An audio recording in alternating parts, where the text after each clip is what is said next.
We have mastered the curves, we have found the roots, but now it is time to find the rhythm of the universe. Welcome to chapter 5. In this chapter, we are going to learn how to predict the future of sequence. If you can see the pattern, you can control the outcome. Let's decode exercise 5.1. Now this is very new chapter for you guys. So हम पहले basic समझ लेते हैं. Basics के लिए starting में 3 examples दिए, जैसे देखो 100, 70, 40, 10.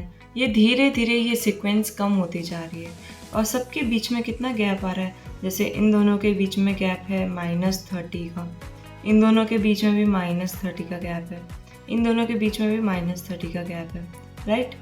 तो यही सीक्वेंस होती है जब आप किसी एक पर्टिकुलर पैटर्न के साथ में मूव करते जा रहे हो. इसको हम सीक्वेंस बोलते हैं या इसी को हम एपी बोलते हैं. जैसे 3, 3, 3, इन दोनों के बीच में कोई गैप नहीं है, ज़ीरो गैप. इन दोनों के बीच में भी ज़ीरो गैप, इन दोनों के बीच में भी zero gap.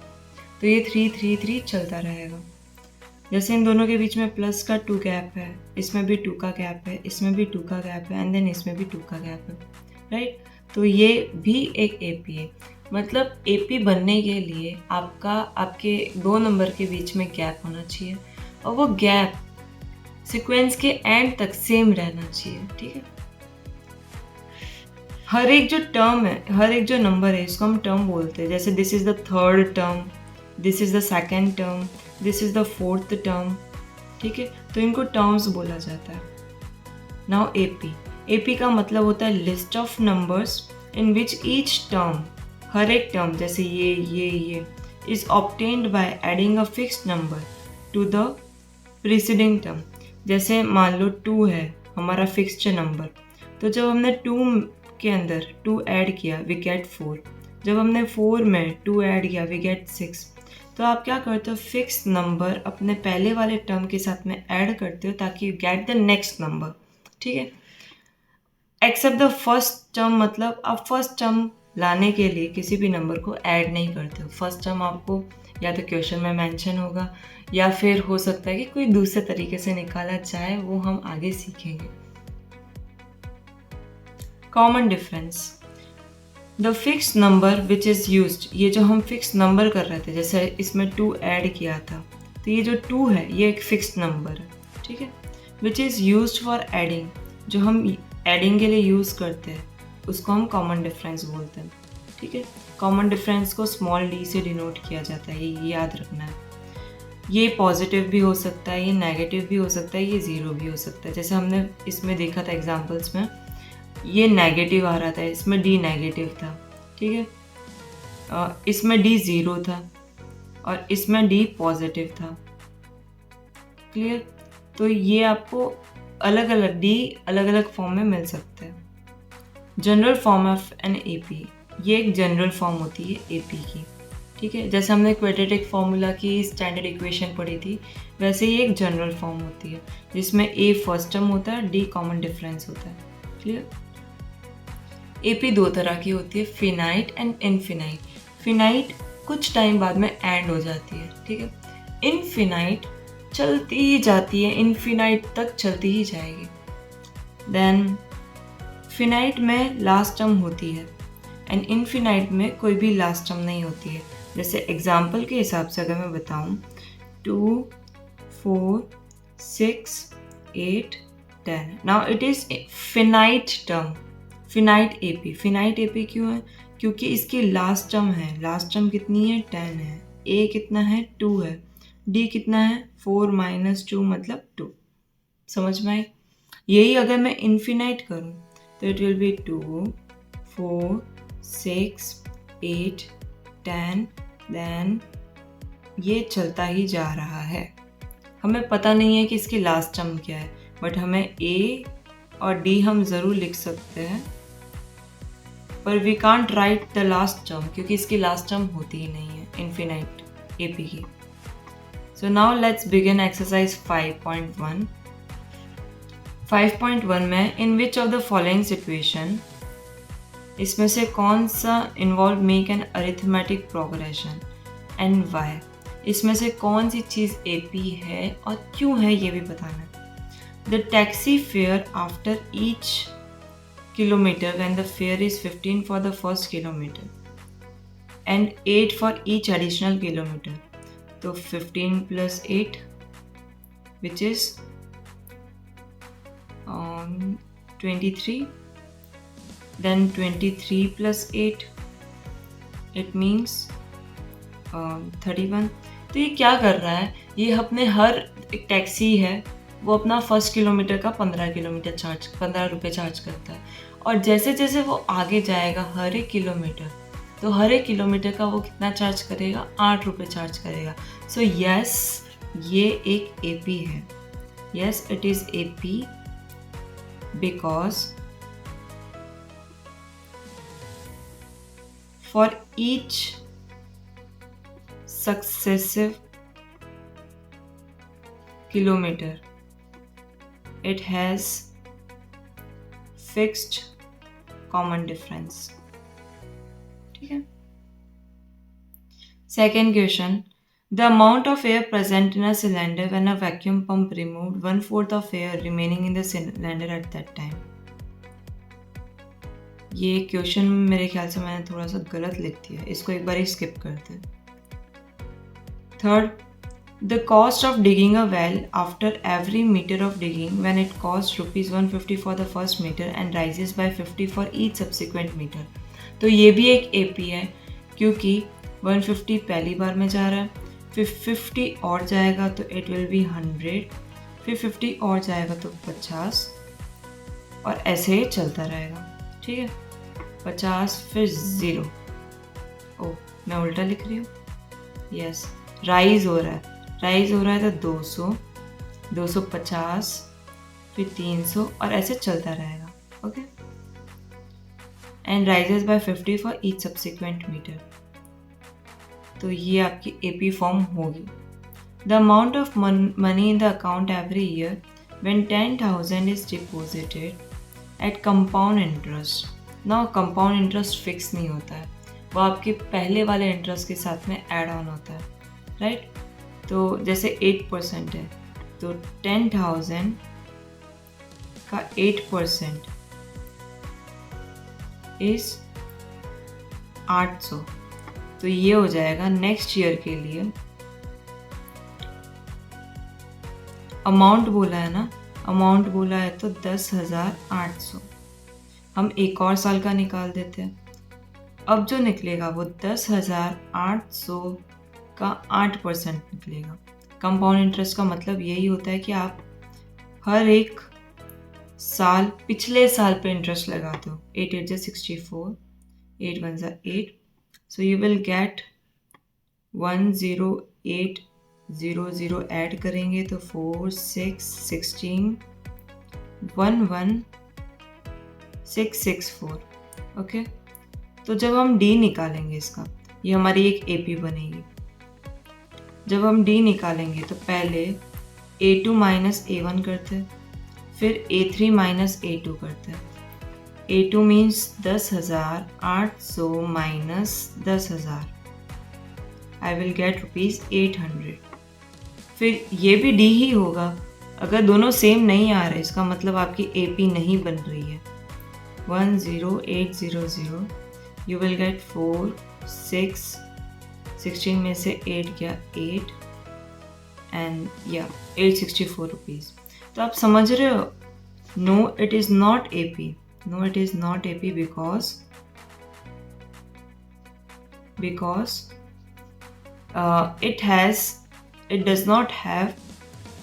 it doesn't have fixed common difference.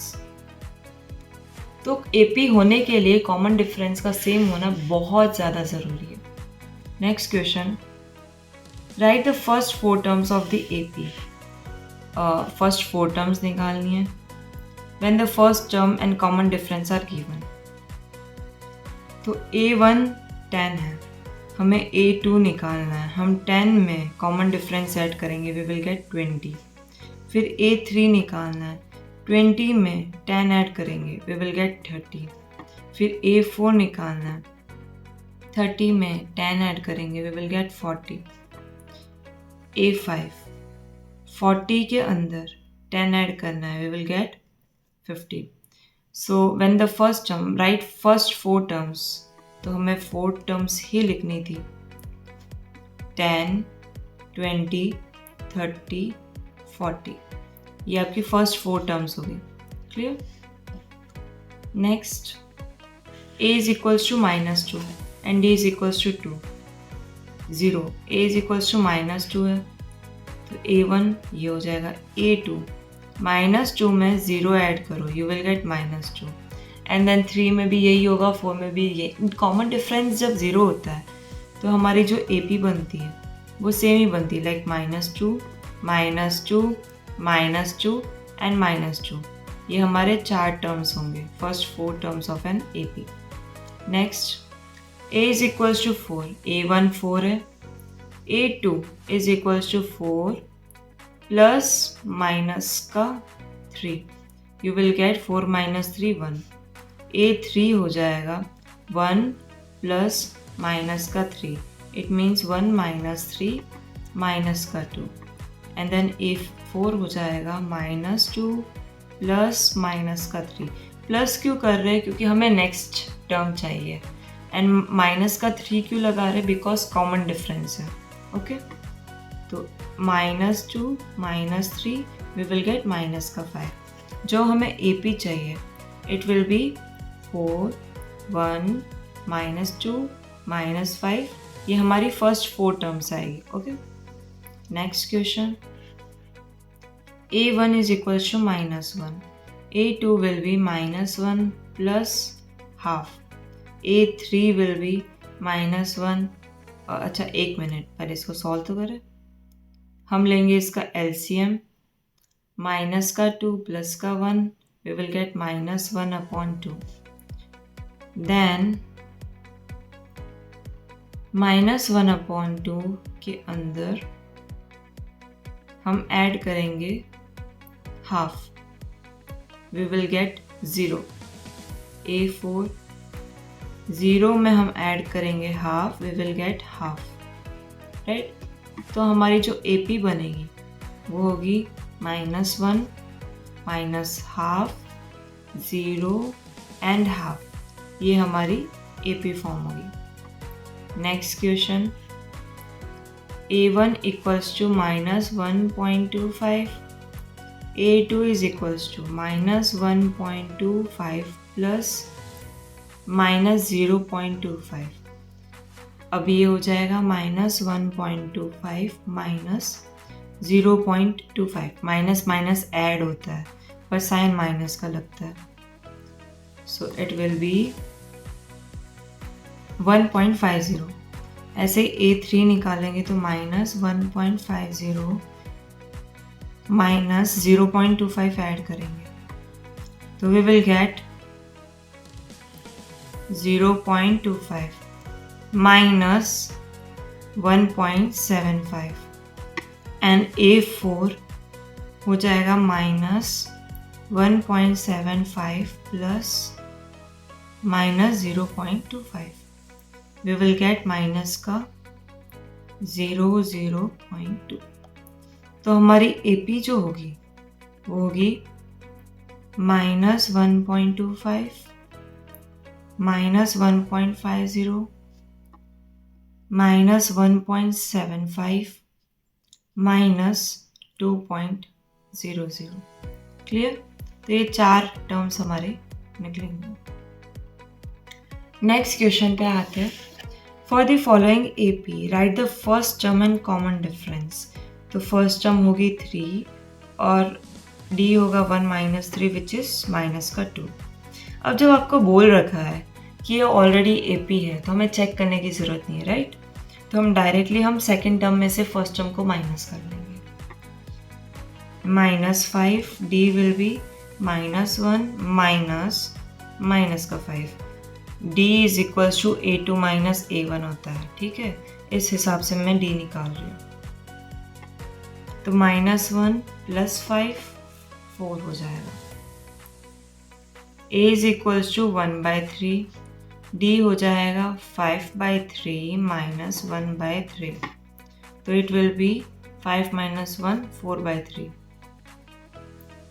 a is equals to 0.6, d हो जाएगा 1.7 माइनस 0.6, तो होगा 1.1। ओके, एक और निकाल के देख लेते हैं। 2.8 में से अगर मैं 1.7 माइनस करूँगी, I will get again 1.1. So yeah, D is 1.1. Next question. इनमें से कौन सी AP है? If they form an AP, पहले तो निकालो कि AP है या नहीं है, फिर इसका कॉमन डिफरेंस निकालो और 3 और टर्म्स निकालनी। ओके, तो पहले AP फाइंड करने के लिए हम A2 minus A1 and A4 minus A3 कर लेते हैं। मतलब कोई भी 2 सक्सेसिव टर्म्स को माइनस करके देखो, अगर सेम कॉमन डिफरेंस आ रहा है, it means it is an AP। ठीक है, 4 minus 2 and then 16 minus 8। 4 minus 2 2 होता है और ये 8 होता है। So no, it does not form AP। अगर ये AP नहीं फॉर्म कर रही है तो बात यहीं ख़त्म हो गई, हमें कॉमन डिफरेंस निकालने की ज़रूरत नहीं है। Next, A is equals to 2, D is equals to A2 minus A1 and A3 minus A2। 5/2 minus 2, 3 minus 5/2। हमने लिया LCM, तो 2 की टेबल 5 और 2 की टेबल में 4 टाइम्स, 1 की टेबल में 2 times, 3 to the 6 minus 5, 1/2, 1/2। It means या इट फॉर्म्स AP। ठीक है, सो ये हम इरेज कर लेते हैं, आगे का सोल्यूशन यहाँ कर लेंगे। Yes, it is an AP। अगर ये AP है तो हमें कॉमन डिफरेंस निकालना था, जो हम निकाल चुके हैं। ठीक है, और हमें एक और चीज़ निकालनी थी, फर्स्ट 3 टर्म्स। तो A1 2 हो जाएगा, A2, अच्छा आगे की 3 टर्म्स और निकालनी है हमें, तो हमें A5 निकालनी है। A5 means A4 plus D। A4 मतलब 7/2 plus 1/2, it means 8/2, it means 4। फिर A6 निकालना है, मतलब 4 में हम हाफ ऐड करेंगे, तो इट विल बी 8 प्लस 1, 9/2। हमें 2 टर्म और निकालनी थी या 3 और निकालनी। सो A7 भी निकालेंगे। A7 is equals to 9/2 plus half means 10/2 means 5। तो 3 टर्म्स जो होगी वो होगी 4, 9/2 और 5 are next 3 terms. Okay, next question करते हैं। A is equals to minus 1/2, तो D निकालने के लिए A2 minus A1 and A4 minus या A5 माइनस A4 करके देखते हैं। So we will get A2 means minus 3.2 minus 1.2 minus 3.2 plus 1.2, तो ये हो जाएगा, सब्ट्रैक्शन होगा और साइन आएगा माइनस का, क्योंकि बड़ा वाला नंबर माइनस का है। A5 1 2 3 4 ही है, तो हमें दूसरा लेना पड़ेगा। -7.2 माइनस का 5.2 -7.2 प्लस 5.2 0.2 माइनस का। सो या कॉमन डिफरेंस इज माइनस का 2। ठीक है, और साथ में हम बोल सकते हैं it is an AP। It is an AP।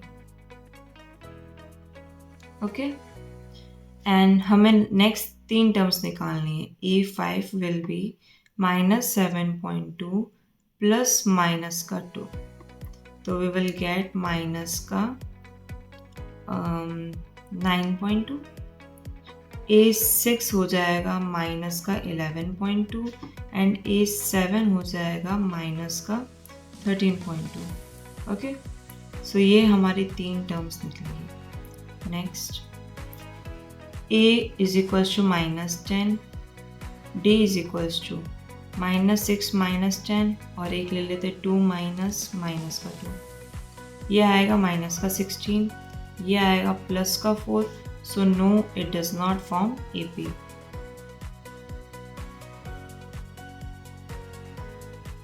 Clear? एक और क्वेश्चन देखते हैं। A is equals to 3, D is equals to 3 plus √2 -3, तो वी विल गेट √2। ऐसा हम एक और करके देखते थे। 3 प्लस 3 √2 -3 प्लस 2 √2। दो सक्सेसिव टर्म्स को सब्ट्रैक्ट करना है, यही कर रहे हैं हम। -3 माइनस 2 √2, तो ये आपस में कट हो जाएंगे। 3 माइनस 2 होता है 1, तो √2। So yes, it is an AP, it is an AP। और इसका कॉमन डिफरेंस आ रहा है √2। ठीक है, हमें निकालना है A5, तो 3 प्लस 3 √2 में हम ऐड करेंगे √2, तो वी विल गेट 3 प्लस 4 √2। तो ऐसे A6 आएगा 3 प्लस 5 √2 और A7 आएगा 3 प्लस 6 √2। तो ये हमारी 3 नेक्स्ट टर्म्स हो गई। नेक्स्ट क्वेश्चन पे आते हैं। A is equals to 0.2, D is equals to 0.22 minus 0.20। और अगर दूसरे तरीके से निकालें, we will get 0.2222 minus 0.2220। Like decimal में कन्वर्ट करने के लिए 0.22 में से 2 जाते तो कितने होते हैं? 2 में से 0 गया 2 एंड 2 में से 2 गया 0, राइट। और इसमें निकल रहा है 2 में से 0 गया 2 एंड देन 1 2 3 एंड दिस। तो कॉमन डिफरेंस सेम नहीं है, so no, it does not form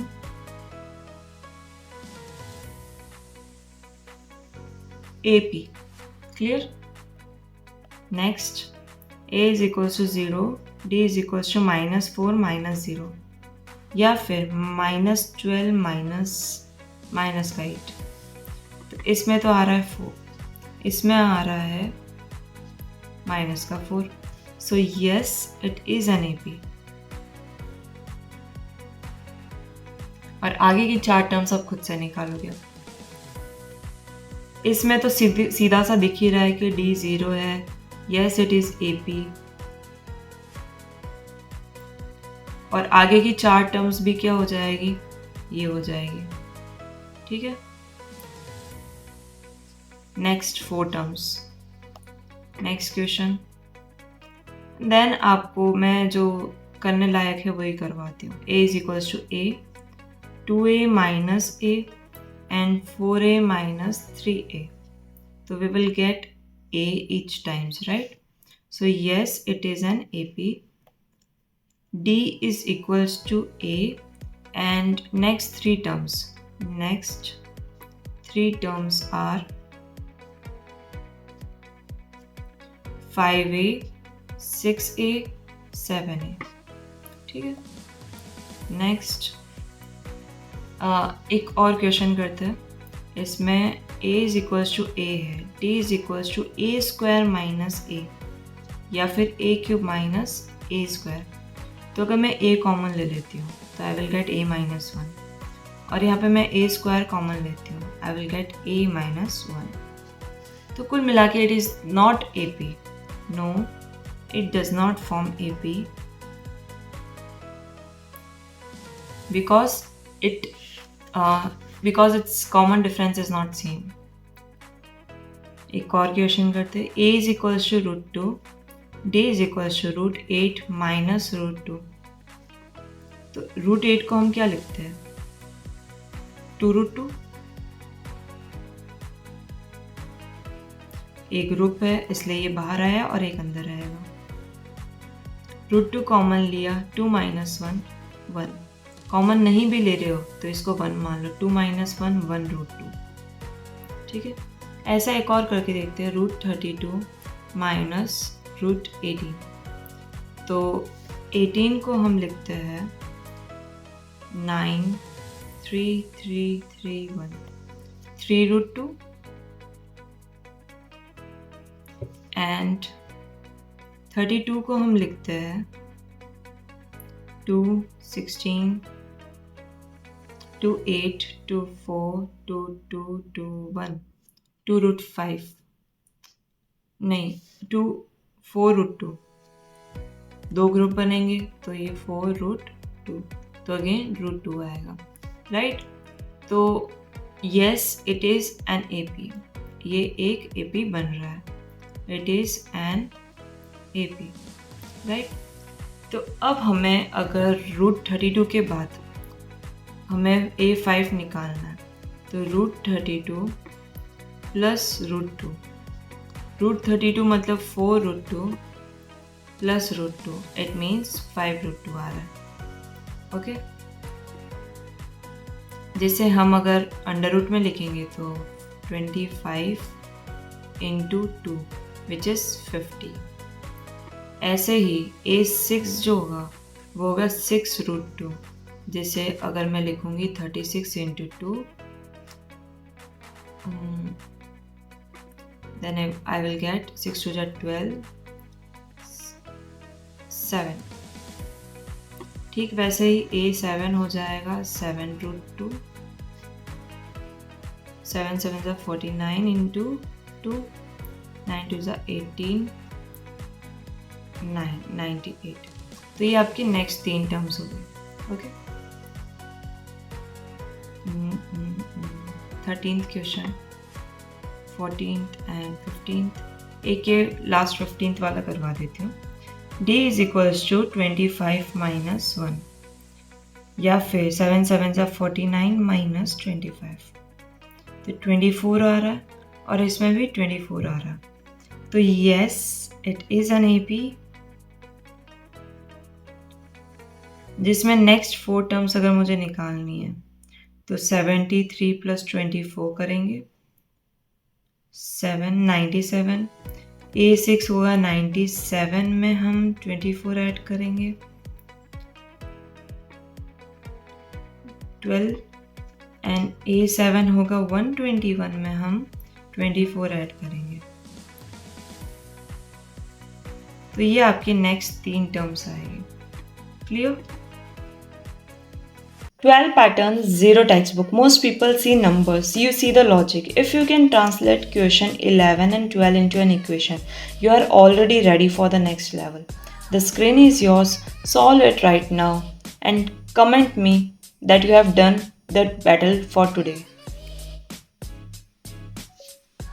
You have learned to find out the rhythm, but what if I ask you to find the 100th term of an AP? You shouldn't have to find and write the 100 terms of an AP, right? So in the next video, we are going to master the nth term formula. We are going to find out how to jump across the formula, across the AP to find out any specific value. So yeah, see you in the exercise 5.2 in the next video tomorrow 11 a.m. sharp.